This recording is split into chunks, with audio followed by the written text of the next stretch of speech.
আবারও ধোঁয়ার চাদরে ঢেকে গিয়েছে ক্যালিফোর্নিয়ার আকাশ। কয়েক কিলোমিটার বনভূমি পুড়ে ছাই। পুরো গাজা দখলের পথে ইসরায়েল। ট্রাম্পের সবুজ সংকেত। নিজের স্বার্থে যুদ্ধ দীর্ঘায়িত করার অভিযোগ নেতানিয়াহুর বিরুদ্ধে। হংকংয়ে 1 ঘণ্টায় 10,000 বজ্রপাত। তীব্র বর্ষণে বিপর্যস্ত জনজীবন। দাবদাহ আর দমকা হাওয়ার ভয়াবহ জোরালো আঘাতে আবারও অগ্নি নরকে পরিণত হয়েছে ক্যালিফোর্নিয়ার Los Padres National Forest. 1 August শুক্রবার দুপুরে শুরু হওয়া এই গিফোর্ড দাবানল 4 আগস্ট সোমবার পর্যন্ত 65,000 একরেরও বেশি এলাকা গ্রাস করেছে। 26,300 হেক্টর বনভূমি পুড়ে ছাই হয়ে গেছে, যা ঢাকার চেয়েও বড় এক বিস্তীর্ণ এলাকা। এই ভয়াবহ আগুনের এখন পর্যন্ত মাত্র 3% নিয়ন্ত্রণে এসেছে বলে জানিয়েছে ক্যাল ফায়ার।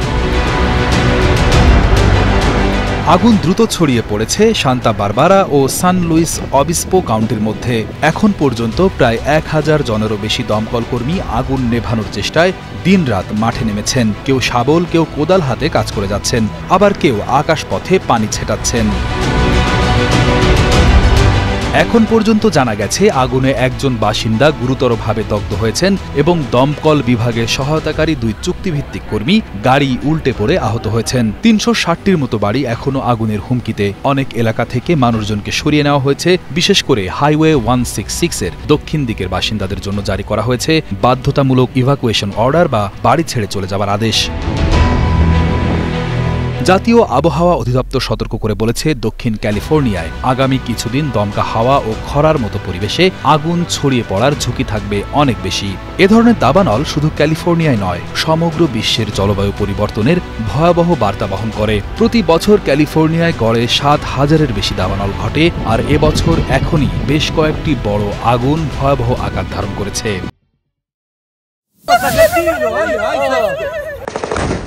পুরো গাজা দখল করতে উঠে পড়ে লেগেছে ইসরায়েল। ইসরায়েলের প্রধানমন্ত্রী বেনিয়ামিন নেতানিয়াহু এবার গাজা উপত্যকার পুরোটা দখলের সিদ্ধান্ত নিয়েছেন বলে দাবি করছে দেশটির প্রভাবশালী সংবাদ মাধ্যমগুলো। এই পরিকল্পনায় নাকি সবুজ সংকেত দিয়েছেন যুক্তরাষ্ট্রের প্রেসিডেন্ট ডোনাল্ড ট্রাম্পও। ইসরায়েলের বিখ্যাত দৈনিক ইয়েদিওথ আরোহনাত জানায়, নেতানিয়াহুর ঘনিষ্ঠ একজন সিনিয়র কর্মকর্তা স্পষ্ট করে বলেছেন, ফয়সালা হয়ে গেছে, আমরা গাজার পুরো এলাকা দখলে নিচ্ছি। শুধু তাই নয়, জিম্মিদের রাখা এলাকাগুলোতেও এবার অভিযান চালানো হবে। সেনাবাহিনীর চিফ অফ স্টাফ যদি এতে রাজি না হন, তাকে পদত্যাগ করতে বলা হবে। এই ঘটনাগুলো ইসরায়েলের গাজা সংক্রান্ত কৌশলে বড় পরিবর্তনের ইঙ্গিত দেয়। আগে যেখানে কেবল সীমিত এলাকায় আক্রমণ হচ্ছিল, এখন সেগুলো বাড়িয়ে ঘনবসতিপূর্ণ শরণার্থী শিবিরেও অভিযান চালানোর ইঙ্গিত পাওয়া যাচ্ছে। সরকারি সম্প্রচার মাধ্যম কান এবং চ্যানেল 12 এমনটাই জানিয়েছে। গণমাধ্যমে প্রকাশিত তথ্য অনুযায়ী সেনাবাহিনীর প্রধান এয়ার জমির তার নির্ধারিত ওয়াশিংটন সফর বাতিল করেছেন, কারণ যুদ্ধবিরতির আলোচনা ভেঙে পড়েছে এবং গাজায় আবারও বড় পরিসরে সামরিক অভিযান শুরু হতে চলেছে। নিরাপত্তা বাহিনীর নাম প্রকাশে অনিচ্ছুক এক কর্মকর্তার দাবি অনুযায়ী হামাসের পক্ষ থেকে একটি জিম্মি মুক্তির প্রস্তাব এসেছিল, যেটা বাস্তবায়ন করা সম্ভব ছিল, কিন্তু নেতানিয়াহু সরকার সেই প্রস্তাবকে অগ্রাহ্য করেছে। গত 29 জুলাই হার্টস জানিয়েছিল, নেতানিয়াহু মন্ত্রিসভায় একটি মার্কিন অনুমোদিত পরিকল্পনা উপস্থাপন করেন, যাতে গাজার কিছু অংশ পুনরায় দখলের বিষয় ছিল। তবে অনেকেই বলছেন, নেতানিয়াহু এসব সিদ্ধান্ত নিচ্ছেন নিজের রাজনৈতিক অবস্থান শক্ত করতে, রাষ্ট্রের স্বার্থে নয়। বিশেষজ্ঞদের মতে এই পদক্ষেপ পুরো গাজায় আরেকটি রক্তক্ষয়ী অধ্যায়ের সূচনা করতে পারে। এদিকে আন্তর্জাতিক মহলে সমালোচনা তীব্র হচ্ছে যে নেতানিয়াহু নিজের স্বার্থে যুদ্ধ দীর্ঘায়িত করছেন। গাজা উপত্যকায় প্রায় 20 লাখেরও বেশি মানুষ বসবাস করে, অর্থাৎ প্রতি বর্গ কিলোমিটারে প্রায় 55,000 মানুষ, যা বিশ্বের সবচেয়ে ঘন বসতিপূর্ণ এলাকার মধ্যে একটি। বিশেষজ্ঞদের মতে নেতানিয়াহু যদি পুরো গাজা দখল করতে চান, তাহলে তা হবে ইতিহাসের অন্যতম বড় সামরিক ঝুঁকি।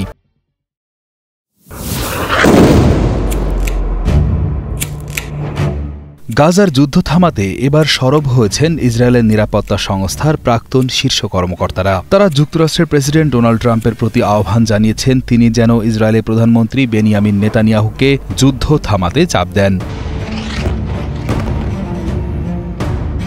প্রায় ৬০০ জন প্রাক্তন কর্মকর্তার মধ্যে মোসাদ, শিনবেত এবং সামরিক বাহিনীর সাবেক প্রধানরাও রয়েছেন। তারা এক চিঠিতে ডোনাল্ড ট্রাম্পকে বলেন, হামাস এখন আর ইসরায়েলের জন্য বড় কোনো কৌশলগত হুমকি নয়। এই চিঠিতে বলা হয়, আপনার প্রতি ইসরায়েলিদের আস্থা অনেক। আপনি নেতানিয়াহু সরকারকে সঠিক পথে চালিত করতে পারেন। যুদ্ধ থামান, জিম্মিদের ফিরিয়ে আনুন আর নিরীহদের কষ্ট বন্ধ করুন। বর্তমানে গাজায় যুদ্ধ থামানোর আলোচনা থমকে আছে এবং নেতানিয়াহু নতুন সামরিক অভিযানের পরিকল্পনা করছেন বলে ইসরায়েলি গণমাধ্যমে তথ্য পাওয়া গেছে। ২০২৩ সালে ৭ অক্টোবর হামাসের হামলায় ইসরায়েলে ১২০০ জন নিহত এবং ২৫১ জনকে গাজায় জিম্মি করে নেওয়া হয়। এরপর থেকে ইসরায়েলের পক্ষ থেকে শুরু হওয়া যুদ্ধের ফলে গাজায় ৬০,০০০-এর বেশি মানুষের মৃত্যু হয়েছে, এমন দাবি করেছে হামাস নিয়ন্ত্রিত স্বাস্থ্য মন্ত্রণালয়। ৯৩ জন শিশুর অপুষ্টিতে মৃত্যু বিশ্বজুড়ে আলোড়ন তুলেছে। প্রতি ২ দিনে গড়ে ১ জন শিশুর মৃত্যু হয়েছে শুধুমাত্র না খেয়ে। সোমবার তাদের দেওয়া তথ্য অনুযায়ী গত ২৪ ঘণ্টায় গাজায় ৯৪ জন নিহত হয়েছেন, যাদের মধ্যে অনেকেই বিমান হামলায় প্রাণ হারিয়েছেন। এছাড়া খাবার ও সাহায্য নিতে গিয়ে কমপক্ষে ২৪ জন নিহত হন। গাজায় ভয়াবহ খাদ্য সংকট চলছে। জাতিসংঘ সমর্থিত সংস্থাগুলো জানিয়েছে, সবচেয়ে ভয়ঙ্কর দুর্ভিক্ষ এখন বাস্তব হয়ে উঠেছে। গাজার স্বাস্থ্য মন্ত্রণালয়ের তথ্য মতে এখন পর্যন্ত ১৮০ জনের মৃত্যু হয়েছে অপুষ্টির কারণে, যার মধ্যে ৯৩ জন শিশু। এদিকে সম্প্রতি হামাস ও ইসলামী জিহাদ প্রকাশিত দুটি জিম্মি ভিডিও সামাজিক যোগাযোগ মাধ্যমে ভাইরাল হয়। এই ভিডিওতে দুর্বল, কঙ্কালসার ইসরায়েলি জিম্মিদের দেখে দেশ জুড়ে ক্ষোভ ও আবেগ তৈরি হয়েছে। এর পরপরই নেতানিয়াহু তাদের পরিবারের সঙ্গে কথা বলেন এবং জানান জিম্মিদের ফিরিয়ে আনার চেষ্টা অব্যাহত থাকবে। তবে সরকার পক্ষ বলছে, হামাসকে সামরিকভাবে পরাজিত করেই জিম্মিদের মুক্তি করা হবে। এই বক্তব্যেই ক্ষোভ প্রকাশ করেছে জিম্মিদের পরিবারের সমর্থক গোষ্ঠী। তারা বলেছে, নেতানিয়াহু ইসরায়েলকে ও জিম্মিদেরকে ধ্বংসের পথে নিয়ে যাচ্ছেন। এই অবস্থায় সিআইএস নামের প্রাক্তন জেনারেলদের একটি বড় সংগঠন বলেছে, যুদ্ধটা একসময় ন্যায্য ছিল, কিন্তু এখন তা অর্থহীন। সব লক্ষ্য পূরণ হওয়ার পর যুদ্ধ চালিয়ে যাওয়া অনৈতিক। তারা আরও বলেন, লেবাননে ট্রাম্প যেমন শান্তি আনতে সাহায্য করেছিলেন, তেমনি এবার গাজাতেও সেটা করতে পারেন।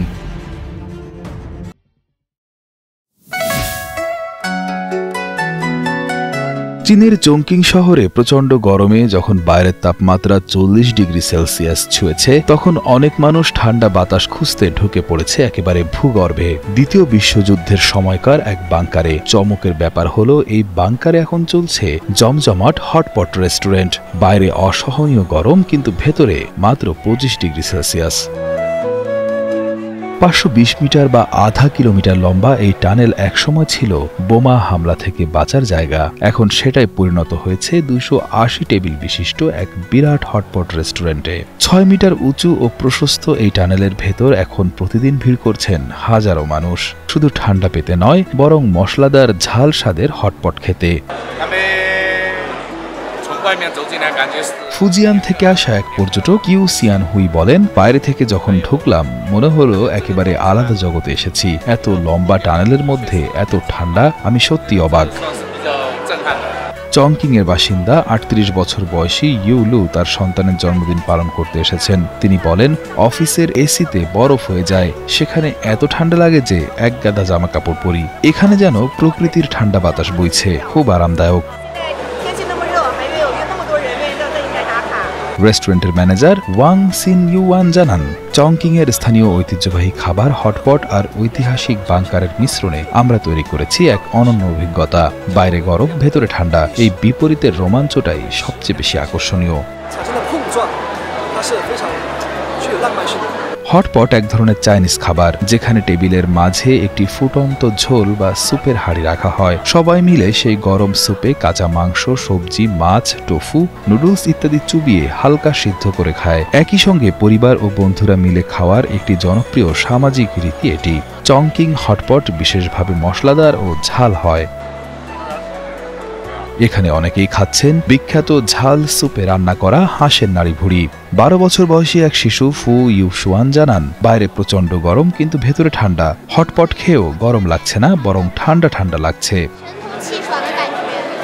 চংকিং শহরে এরকম প্রায় ১৬০০টির মতো বাংকার রয়েছে, যার মোট আয়তন ১১ লাখ স্কোয়ার মিটার বা প্রায় ১১০ হেক্টর, অর্থাৎ ১৫০টি ফুটবল মাঠের সমান। এই উদ্যোগ শুধু গরম থেকেই মুক্তি দিচ্ছে না, বরং যুদ্ধকালীন ইতিহাসকেও নতুনভাবে তুলে ধরছে। ঐতিহাসিক স্থাপনাগুলোর এমন ব্যবহার সত্যি প্রশংসনীয়।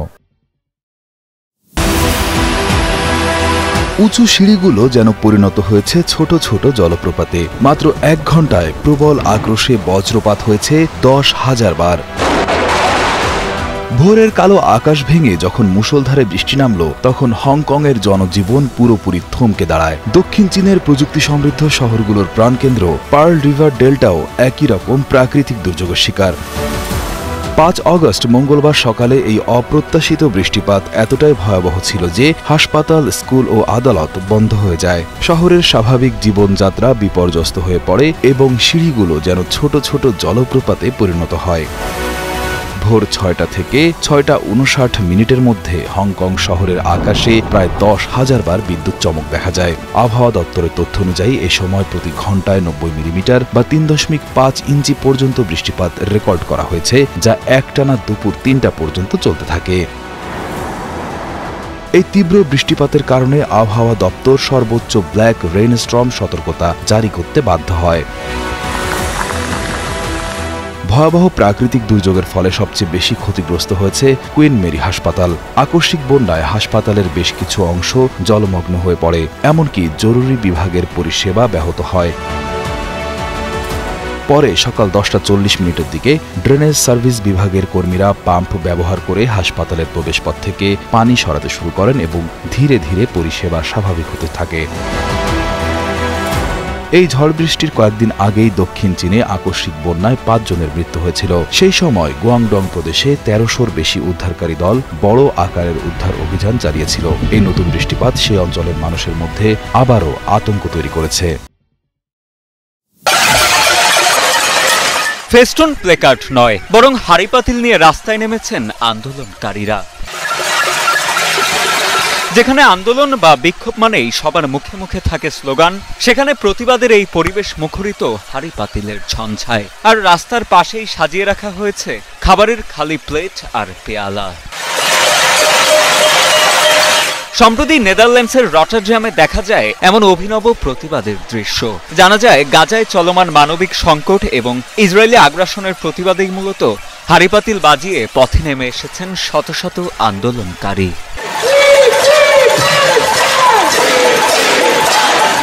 আন্দোলনকারী ও বিক্ষোভকারীরা জানান, তাদের এই অভিনব প্রতিবাদের মূল লক্ষ্য ছিল গাজায় ক্ষুধার্ত মানুষের প্রতি বিশ্ববাসীর দৃষ্টি আকর্ষণ করা।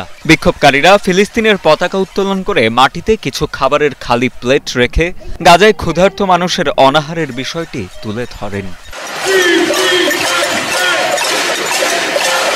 এই প্রতিবাদ এমন এক সময় অনুষ্ঠিত হলো যুক্তরাজ্য, কানাডা এবং ফ্রান্সের মতো দেশগুলো ফিলিস্তিনকে রাষ্ট্র হিসেবে স্বীকৃতি দেওয়ার কথা ভাবছে। অন্যদিকে গাজায় মানবিক পরিস্থিতি নিয়ে আন্তর্জাতিক অঙ্গনে ব্যাপক নিন্দা চলছে, যদিও ইসরায়েল বরাবরের মতোই গাজায় দুর্ভিক্ষের বিষয়টি অস্বীকার করে আসছে।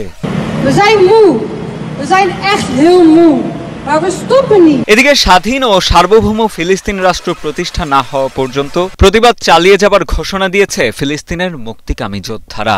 সম্প্রতি জাতিসংঘের সদর দপ্তর থেকে দেয়া এক ঘোষণাপত্রে অস্ত্রত্যাগের আহ্বানের জবাবে এ প্রতিক্রিয়া জানায় তারা। হামাসের সংক্ষিপ্ত বিবৃতিতে বলা হয়, দখলদারির অবসান এবং জেরুজালেমকে রাজধানী করে একটি স্বাধীন ও সম্পূর্ণ সার্বভৌম ফিলিস্তিন রাষ্ট্র প্রতিষ্ঠা না হওয়া পর্যন্ত কিছুতেই থামবে না তাদের প্রতিরোধ।